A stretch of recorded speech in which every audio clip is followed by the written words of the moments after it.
नमस्कार, आप देख रहे हैं सीएनबीसी आवाज़। मैं हूं मनीषा गुप्ता और बात करेंगे आज रुपए की, जहां पर चौथा दिन है यहां पर जब हमने रिकॉर्ड लोज बनते हुए देखे हैं।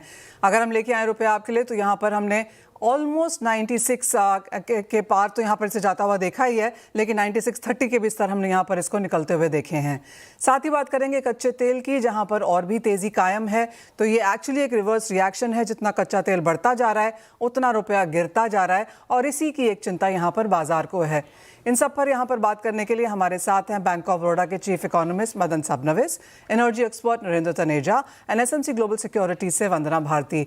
आप सभी का कार्यक्रम में स्वागत है। और कच्चे तेल को पहले एड्रेस कर लेते हैं, क्योंकि जो भी ये सारे रिएक्शंस हैं वो कच्चे तेल की तरफ से आते हुए नजर आए हैं। मिस्टर तनेजा, कैसे देखते हैं आप क्रूड प्राइसेस को? क्योंकि अब यूएस चाइना में से तो कुछ निकल के आया नहीं, यूएस ईरान में कुछ यहाँ पर बातचीत खराब होते हुए नजर आई है, और जहां तक रशिया यूक्रेन की बात है वो यहाँ पर फिर से फ्लेयर अप होता हुआ दिखा है। मनीषा, तेल की तरफ से तो अच्छी खबर नहीं है, क्योंकि हमने देखा है कि कल ही हमने देखा ईरान ने यूनाइटेड अरब एमिरेट्स के जो न्यूक्लियर पावर प्लांट है उसके ऊपर हमला किया और एक उसके हिस्से में आग भी लगी। न्यूक्लियर पावर प्लांट पे हमला करना, भारत ने उसकी भारी निंदा करी है, पूरी दुनिया कर रही है। तो कहीं ना कहीं दूसरी तरफ कोई बातचीत तो हो नहीं पा रही है ठीक तरीके से, और दूसरी तरफ से तेल बाजार को लगने लगा है तो शायद जो है अमेरिका और इसराइल जो है वो नए हमले की तैयारी कर रहे हैं। तो ऐसे हालात के अंदर जो तेल के बाजार में जाहिर है चिंता बहुत है। और दूसरी तरफ हमने देखा है कि आज की तारीख में भी 1600 ज्यादा जहाज, जो जिसमें तमाम टैंकर्स हैं, एलएनजी टैंकर्स हैं, स्वेजमैक्स टैंकर्स हैं, अफ्रामैक्स टैंकर्स हैं, बीएलसीसी टैंकर्स हैं, यूएलसीसी टैंकर्स हैं, सब वहां पे खड़े हुए हैं और उसके ऊपर लगभग 20,000 मैरिनर्स हैं, वो कर्मचारी जो जहाजों पर काम करते हैं, और तनाव लड़का बना हुआ है। तो तेल के बाजार में आज की तारीख में आप जब टेलीविजन स्क्रीन पे देखते हैं, आपके चैनल की स्क्रीन पे आप कहते हैं कि तेल जो है $110 पहुंच गया, 111 पहुंच गया, लेकिन इस दाम पे किसी को तेल मिल नहीं रहा है, इससे कहीं ज्यादा का दाम देना पड़ रहा है। जितने भी बायर्स हैं, जिसमें भारत भी शामिल है, जो एक्चुअल कीमत पे कर रहे हैं पर बैरल, वो कीमत जो टेलीविजन स्क्रीन पे इस समय आप दिखा रहे हैं $110.32, उससे कहीं ज्यादा है। तो कुल मिलाकर के दुनिया बहुत परेशान, आयातक परेशान। वो देश जिन्होंने भारी भंडार बना लिए थे, चीन जैसे भी, कहीं ना कहीं उनका ईरान से तेल मिलना कम हो गया है, तो वो भी काफी परेशान है। और मुझे अभी नजर नहीं आता कि कोई मेजर ब्रेक थ्रू हो जाएगा जियोपॉलिटिकली, अर्थात युद्ध खत्म हो जाएगा या कोई समझौता हो जाएगा।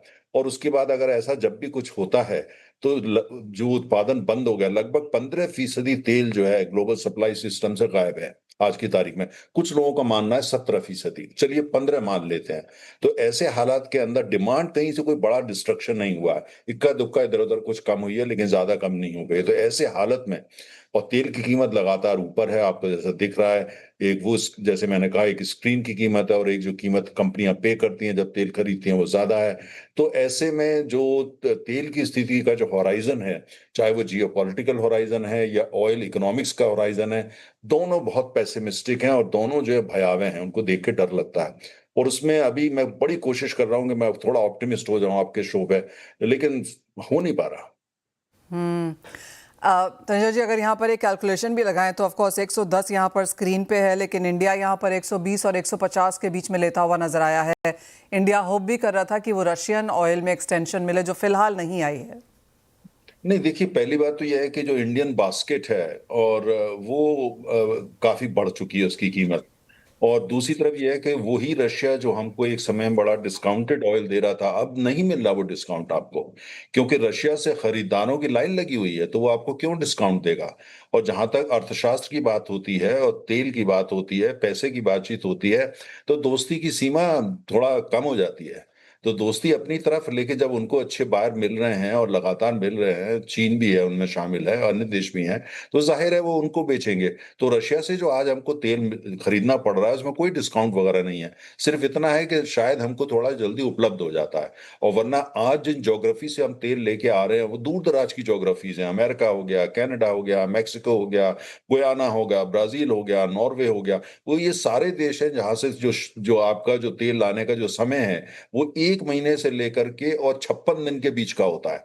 तो जाहिर है जब इतनी दूर से आप तेल लाते हैं तो आपकी शिपिंग कॉस्ट बढ़ जाती है, और शिप के जो टैरिफ है वो बढ़ गए हैं। एक तरफ तो शिपिंग के जो आपको लाने के जो दाम है, भाड़े हैं, वो भारी बढ़े हुए हैं। जो इंश्योरेंस आप कराते हैं, बिना इंश्योरेंस के तो आप मिलियन डॉलर का कार्गो लाएँगे नहीं।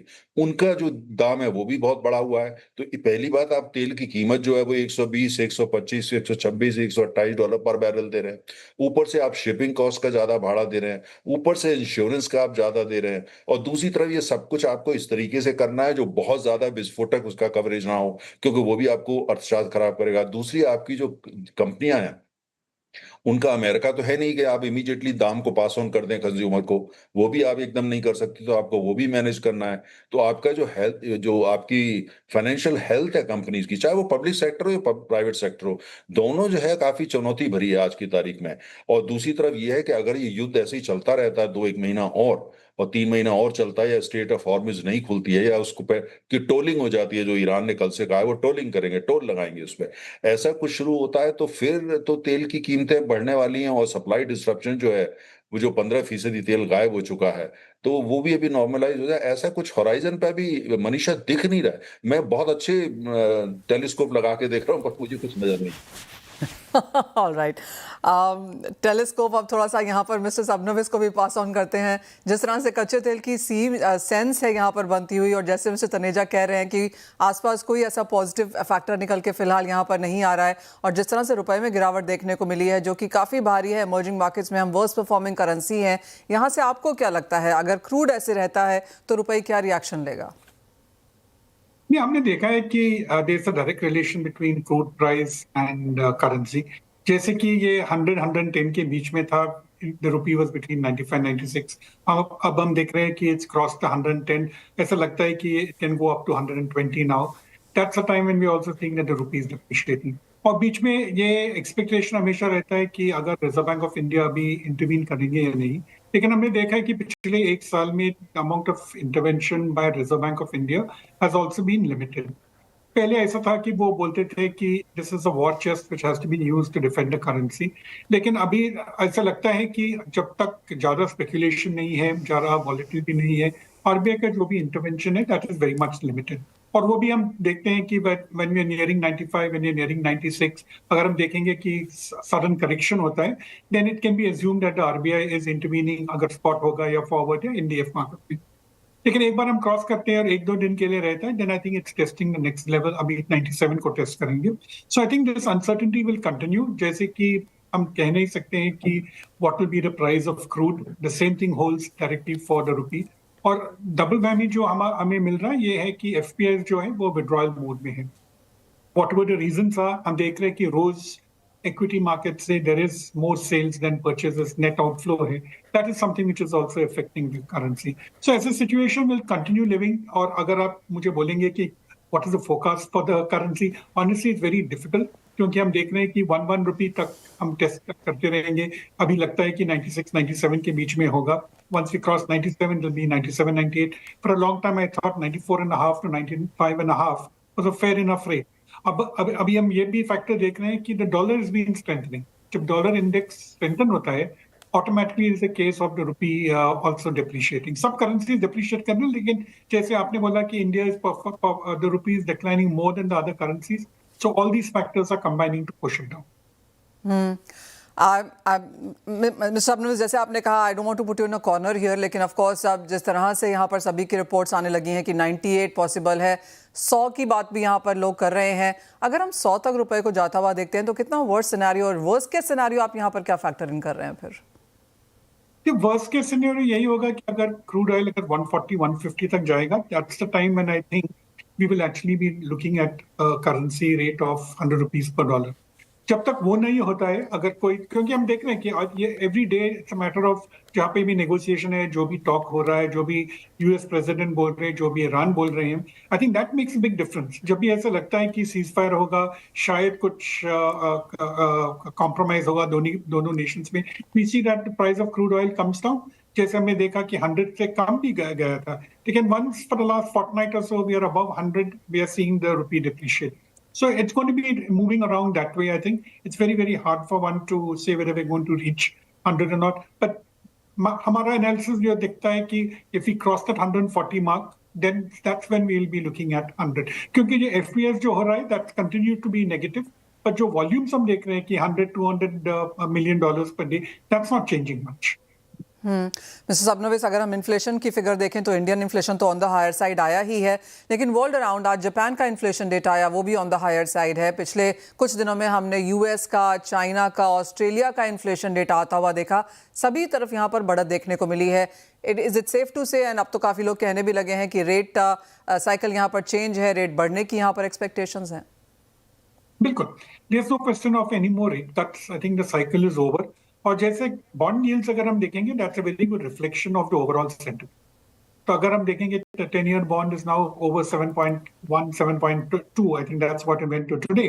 That is an indication that there is not going to be any more rate cuts. अगर हम OIS markets, overnight index swap market देखेंगे, they are actually indicating 2 to 3 rate hikes this year.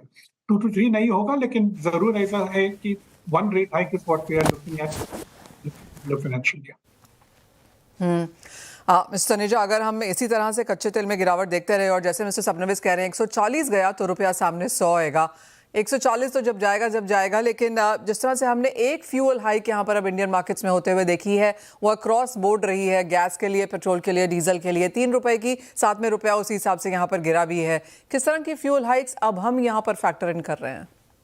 Manisha, अगर आप देखते हैं जिस हिसाब से हमारे यहाँ डिमांड डिस्ट्रक्शन तो ऐसा कुछ हुआ नहीं है, वर्ल्ड में भी ज्यादा नहीं ऐसा कुछ है। दूसरी तरफ यह है कि हमारी इकोनॉमी की जो बैकबोन है वो अभी भी तेल है, फॉसिल फ्यूल्स हैं। और दूसरी तरफ यह है कि आम आदमी की जो जिंदगी चल रही है जिस हिसाब से शहरों में, उसमें भी सरकार मेरे ख्याल से नहीं चाहेगी कि कोई किसी तरह की रुकावट खड़ी हो जाए। ठीक है, एक दिन घर से काम कर लें, जो कर सकते हैं, वो एक अलग व्यवस्था होती है। तो ऐसे हालात में हम तेल का जो कंजम्पशन कम हो जाएगा, मुझे ऐसा कोई बहुत बड़ा लेवल पे सिग्निफिकेंटली वो होने वाला नहीं है। और दूसरी तरफ यह है कि तेल सस्ता मिलने लगेगा, मुझे ऐसा नजर नहीं आता है। तो आपको जो सरकार की भी एक सीमा होती है, किस सीमा तक सरकार एक्साइज कम कर सकती है। राज्य सरकारें तो बिल्कुल इस स्थिति में नहीं होती। और दूसरी तरफ ये जो कंपनीज हैं, इनकी जो फाइनेंशियल और इनकी जो बैलेंस शीट की सेहत है वो इतनी खराब हो चुकी है पहले से। सरकार क्या इनको हेल्प कर सकती है? क्या सरकार इनको कैश दे सकती है, या क्या वापस जो है 15-17 साल पहले जो एक इंस्ट्रूमेंट यूज होता था जिसको ऑयल बॉन्ड बोलते थे, क्या वो उसको वापस लाना पड़ेगा इन कंपनी की सेहत जो है उसको ठीक करने के लिए? या फिर कहीं ना कहीं जो है आपको और कोई इंस्ट्रूमेंट लेकर के आना पड़ेगा, या कहीं ना कहीं आपको जो एनआरआईज हैं, बाहर रहते हैं, वहां उनके लिए यहाँ पे पेट्रो बॉन्ड्स कुछ इश्यू करने होंगे जिससे डॉलर भारत में आ सके और उस पैसे का प्रयोग जो है वो ऑयल इंपोर्ट के लिए किया जा सके। थोड़ा इनोवेशन कहीं ना कहीं मुझे लगता है होगा और करना पड़ेगा, क्योंकि आपका तरीका नहीं है। लेकिन उसके बावजूद भी आने वाले समय के अंदर और बहुत जल्दी आप देखेंगे धीरे धीरे पेट्रोल, डीजल, एलपीजी, सीएनजी, ये सारी जो गैसेस हैं, ये और जो फॉसिल फ्यूल के प्रोडक्ट्स हैं, खासतौर से जो पेट्रोलियम प्रोडक्ट्स हैं, उनकी कीमत ऊपर जाना तय है। क्योंकि सरकार की भी इंसुलेट करना या शील्ड करने की एक सीमा होती है, उससे आगे सरकार कैसे कर पाएगी मुझे समझ में नहीं आता। और दूसरी बात यह है कि अगर जो है उसका ये डर होता है उससे महंगाई होती है। अमेरिका के अंदर जब से युद्ध शुरू हुआ है, जो पेट्रोल डीजल की कीमतें 60 to 68% बढ़ गई हैं। उस देश में जो दुनिया का सबसे बड़ा तेल का उत्पादक है, सबसे बड़ी अर्थव्यवस्था है, और जिसने युद्ध शुरू कर रखा है, आज अमेरिका में कल ही मैं देख रहा था सबसे बड़ी चिंता का विषय महंगाई बन गया, इन्फ्लेशन बन गया। तो ये मुझे लगता है कि महंगाई की चिंता भी हमारे लिए रहेगी, लेकिन तेल और पेट्रोल और डीजल और एलपीजी, इनकी आने वाले दिनों में खासतौर से पेट्रोल डीजल की कीमतें तो धीरे धीरे उत्तर की दिशा में जाएंगी, अर्थात बढ़ेंगी।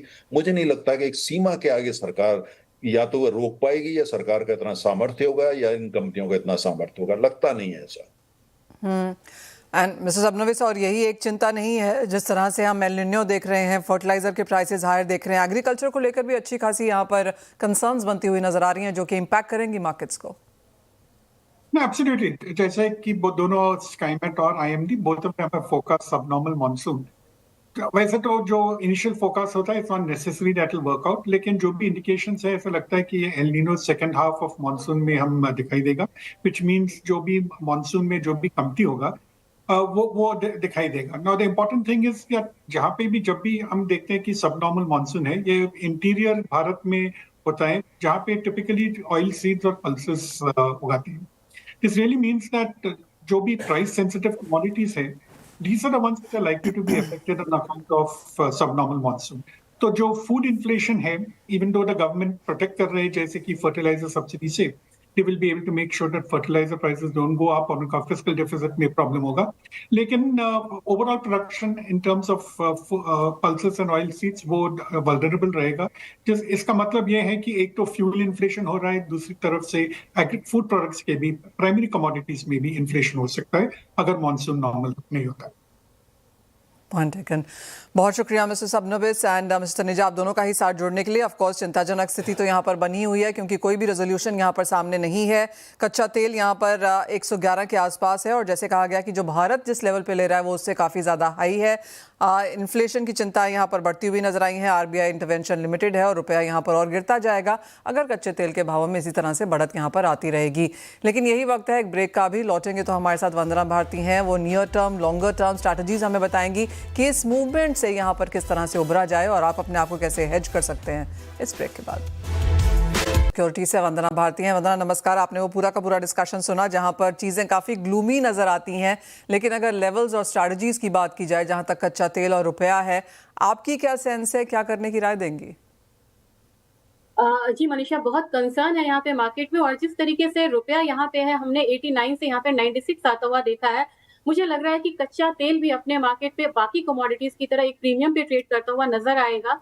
और कच्चे तेल की अगर मैं बात करूं तो लेवल्स वाइज मुझे यहाँ पे लग रहा है कि अब हमने एक नया एक हायर जोन बनाया है. पहले तो मूवमेंट्स आ रही थी यहाँ पे कि कभी कभी हम लोगों ने डाउन साइड भी आता हुआ देखा था $88 $90 का, लेकिन अब यहाँ पे 95 to 105 ये डॉलर एक लेवल बन चुका है इंटरनेशनल मार्केट में. मुझे लग रहा है कि अपने यहाँ बेस जो है वो 9,000 8,000 से बढ़ के ये 9,000 का एक हायर बेस इसने बनाया है. आने वाले समय में मुझे लग रहा है कि हम 11,000 से लेके 11,500 तक जाता हुआ कच्चा तेल को देख सकते हैं. तो मुझे लग रहा है कि जिस तरीके से कंसर्न है, कोई डिप्लोमेटिक यहाँ पे सॉल्यूशन नहीं निकल के आ रहा है, वैसे मुझे लग रहा है कि प्राइसेस हायर साइड जाएंगी. और इंटरनेशनल मार्केट में मुझे लग रहा है कि एक बारी हम लोग यहाँ पे $115 की तरफ जाते हुए देख सकते हैं जब WTI की हम बात कर रहे हैं, जबकि ब्रेंट मुझे लग रहा है कि अगेन $120 तक जा सकता है. तो यानी कि खरीदारी कच्चे तेल में करनी है और रुपये को हेज करना है कि डेप्रिसिएशन यहाँ पर और देखने को मिल सकता है. वंदना, साथ ही साथ जिस तरह की स्टेटमेंट्स हमने यहाँ पर सोने चांदी में लगातार आते हुए देखी हैं, पीएम अपील एक तरफ, लेकिन उसके बाद जिस तरह से बैक टू बैक रोज एक नोटिफिकेशन है गोल्ड और सिल्वर को लेकर, यहाँ पर क्या करने की राय है? साथ ही साथ प्राइसेस में कुछ गिरावट भी बनी है. जी मनीषा, मुझे लग रहा है कि यहाँ पे इमीडिएट तो मार्केट का रिएक्शन आ गया है कि प्राइसेस में हल्की यहाँ पे गिरावट आई है. इंपोर्ट ड्यूटी बढ़ने के बाद भी हम लोगों ने देखा है कि यहाँ पे गिरावट आई है, लेकिन लॉन्गर टर्म में मुझे लग रहा है कि जो अपनी मार्केट जो अभी फिलहाल डिस्काउंट पे है $65-70 का जो डिस्काउंट चल रहा था, अभी मुझे लग रहा है कि 3 फैक्टर्स इसको प्रीमियम पे ले जाएंगे. एक तो हमारा करेंसी फैक्टर है, वो यहाँ पे काम करेगा. करेंसी हमारा बहुत उससे डिप्रिशिएट हो रहा है. दूसरी चीज है कि अब यहाँ पे जब हम इंपोर्ट को रेस्ट्रिक्ट कर रहे हैं, चांदी हो या गोल्ड हो, तो मुझे लग रहा है कि अपने यहाँ जो बाजार अभी डिस्काउंट में है वो यहाँ पे प्रीमियम पे आता हुआ नजर आएगा. और बाहर से जब हमारा माल यहाँ पे नहीं आएगा तो जो भी मतलब करंट इन्वेंट्री है, चाहे वो ज्वेलर्स के पास हो या बैंक के पास हो, वो भी यहाँ पे प्रीमियम पे बिकती हुई नजर आएंगे. तो मुझे लग रहा है कि जब हम पीक सीजन, जब हम शादियों वाला मतलब त्योहार का सीजन आएगा या फिर हम धनतेरस दिवाली की तरफ बढ़ेंगे, तो जो डिस्काउंट अभी आपको सोने और चांदी में दिख रहा है, धीरे धीरे वो प्रीमियम में कन्वर्ट होता जाएगा. और हमारी मार्केट चाइना के बाद एक और एग्जाम्पल बनेगी, क्योंकि इतनी गिरावट पे भी हम लोगों ने चाइना में चांदी को $10 के प्रीमियम पे ही ट्रेड होता हुआ देखा है. वो चीजें मुझे लग रहा है कि अब वो इंडिया में वो पैटर्न देखने को मिलेगा. तो वहां एक्सपोर्ट रेस्ट्रिक्शन के बाद भी प्रीमियम था और यहाँ पे इंपोर्ट रेस्ट्रिक्शंस के बाद ये जो प्रीमियम है, ये मुझे लग रहा है कि ज्यादा बढ़ता हुआ नजर आएगा. कॉपर में जिस तरह की मुनाफा वसूली देखने को मिली है, उसे कैसे रीड करती हैं? 5% की गिरावट फ्राइडे और कुछ और मुनाफा वसूली आज फिर से. मुझे लग रहा है कि यहाँ पे मार्केट एक तो बहुत ज्यादा हायर साइड गई थी. 1035 से हम लोगों ने 1380 1400 तक के लेवल्स को देखे. रैली एग्जैजरेटेड हो चुकी थी, एक प्रॉफिट बुकिंग भी आई है. लेकिन मुझे हमेशा लग रहा है जिस तरीके से ऑयल की सिचुएशंस यहाँ पे इतनी ग्लूमी पिक्चर है, मुझे लग रहा है आना जिस तरीके से है, हर देश जो है वो रिस्ट्रिक्शंस लगा रहे हैं और प्रिकॉशनरी बेसिस पे. तो मुझे लग रहा है कि एज अ रॉ मटेरियल भी यहाँ पे अवेलेबल होना बहुत मुश्किल हो रहा है चीजों का. और मुझे लग रहा है कि अब यहाँ पे मैक्रो पिक्चर जो है वो बदलने की बात यहाँ पे हो सकती है. मुझे लग रहा है कि अब मैक्रो पे इम्पैक्ट आएगा. तो कॉपर प्राइसेस में मुझे लग रहा है कि मैक्सिमम हम 1450 1500 है, एक पैनिक पोस्ट में देख सकते हैं बढ़ते हुए. लेकिन ओवरऑल मुझे लग रहा है कि अब बेस मेटल्स थोड़ा सा थमता हुआ नजर आएगा और जो हमारे मैक्रो नंबर्स निकल के आएंगे मई पे, मार्केट उस पर रिएक्ट करना अब यहाँ पे शुरू करेगी. ये तो कॉपर की बात हुई, लेकिन एल्यूमिनियम में हल्की सी बढ़त आज देखने को मिली है। कॉपर, जिंक, स्टील, ये सारे मेटल्स गिरे हैं, लेकिन क्रूड के साथ साथ एल्यूमिनियम में वो सपोर्ट फिर से लौटा है। जी, क्योंकि 40% यहाँ पे इनपुट कॉस्ट होता है क्रूड का, एक वो भी इम्पैक्ट है, मिडिल ईस्ट से आता है, ये भी एक इम्पैक्ट है। तो मुझे लग रहा है कि डबल इम्पैक्ट आता हुआ एल्यूमिनियम प्राइस पे दिख रहा है। ओवरऑल मुझे लग रहा है कि ये धीरे-धीरे यहाँ पे 400 की तरफ जाती हुई दिखेगी। एक चीज़ यहाँ पे मनीषा, बहुत मुश्किल भरा ये टाइम है। एक तरफ तो हम यहाँ पे मतलब थोड़ा रिस्ट्रिक्शंस डाल रहे हैं, दूसरी तरफ ये कि हम रिन्यूएबल्स की तरफ जा रहे हैं। तो रिन्यूएबल्स की तरफ जा रहे हैं तो वो बेस मेटल काउंटर को या चांदी को बहुत ज़्यादा यहाँ पे गिरने भी नहीं देगा, क्योंकि फोटोवोल्टाइक का भी यहाँ पे डिमांड डिस्ट्रक्शन हुआ था जब प्राइसेस बहुत हायर साइड गए थे। अगेन जब हम अप्रैल का डेटा या मार्च का डेटा देखते हैं तो वहां पे फोटोवोल्टाइक में फिर से एक इंक्रीज इन डिमांड आ गई है। तो मुझे लग रहा है कि किसी भी बेस मेटल्स में डाउन साइड भी यहाँ पे जो है वो लिमिटेड मतलब है। तो एल्यूमिनियम थोड़ा सा यहाँ पे आउट परफॉर्म करती हुई नजर आएगी आज के ट्रेडिंग सेशन में। 385 तक मुझे लग रहा है कि आज से कल देखने को मिल सकता है, लेकिन इस लेग ऑफ रैली में हम यहाँ पे 400 तक के प्राइसेस को आता हुआ देख सकते हैं। तो कॉपर में कुछ मुनाफा वसूली, लेकिन एल्यूमिनियम में यहाँ पर बढ़त रह सकती है। जैसे वंदना हमें याद दिला रही है कि 40% यहाँ पर जो इनपुट कॉस्ट है एल्यूमिनियम की, वो यहाँ पर कच्चे तेल से आती है। काफ़ी स्ट्रॉन्ग एनर्जी इंटेंसिव मेटल यहाँ पर ऑफ कोर्स एल्यूमिनियम है। जाते जाते एक फाइनल कॉल यहाँ पर एग्रीकल्चर कमोडिटीज़ में, जहाँ पर आपको लगता है वंदना की एक ट्रेडिंग अपॉर्चुनिटी है। मुझे आज के दिन लग रहा है कि ग्वार जो है ये एक स्ट्रॉन्ग मूव के साथ ओपन हुई थी, लेकिन थोड़ा सा करेक्शन वाले फेज में है। ये कमोडिटी मुझे लग रहा है कि एक बार फिर से बढ़ती हुई नजर आ सकती है। हल्के करेक्शन पे 11,200 पे ग्वारगम को यहाँ पे इनफैक्ट बाइंग करके चलना चाहिए। 11,600 के टारगेट के लिए स्टॉप लॉस लगाना होगा 11,000 का। दूसरी कमोडिटी अगर हम यहाँ पे कहें तो मुझे कैस्टर में लग रहा है कि एक अपसाइड और यहाँ पे आ सकता है। 6620 के करीब बाइंग रिकमेंडेशन होगी। यहाँ पे टारगेट 6700 का होगा, स्टॉप लॉस यहाँ पे लगाना होगा 6590 का। ऑलराइट, तो खरीदारी की राय यहाँ पर ऑफ कोर्स कैस्टर और गुआर में बनती हुई। मॉनसून प्रॉक्सी भी है ये, और उस हिसाब से यहाँ पर कारोबार भी है। इन एनी केस शॉर्टेज यहाँ पर कैस्टर सीड में काफ़ी सारी रिपोर्ट्स दर्शाती भी हैं। वंदना एज ऑलवेज बहुत शुक्रिया हमारे साथ आज यहाँ पर जुड़ने के लिए, तमाम स्ट्रैटेजीज शेयर भी करने के लिए। वेल, डिफिकल्ट टाइम्स हैं, जैसे कि बताया हमने आपको कि कच्चे तेल में लगातार तेज़ी है, रुपए में गिरावट है। कल का जो सेटअप बाजार को लगता है वो यहाँ पर 2-3 चीज़ें वॉच करेगा। एक तो ये कि यूएस की जो FOMC की मीटिंग है उसके मिनट्स इस हफ्ते में जारी होने हैं, और साथ ही साथ चाइना की तरफ से बहुत सारा डेटा है, चाहे उनके मैन्युफैक्चरिंग नंबर्स हैं, हाउसिंग डेटा है, साथ ही साथ उनकी तरफ से वहाँ पर हाउसिंग सेल्स नंबर्स भी आने हैं। तो बाजार काफ़ी हद तक उसको यहाँ पर रिएक्ट करता हुआ नजर आएगा। लेकिन आज का दिन और वो रुपए आपके सामने है। चौथे दिन का रिकॉर्ड लोज 9634 तक के लेवल्स हमने यहाँ पर रुपए में गिरते हुए देखे हैं, और काफ़ी हद तक जो ये गिरावट है पिछले 3 महीने में रुपए में बनती हुई नजर आई है। फिलहाल इस कार्यक्रम में इतना ही समय है, लेकिन आप बने रहिए हमारे साथ, और ब्रेक के बाद लेकर आएंगे आवाज़ समाचार।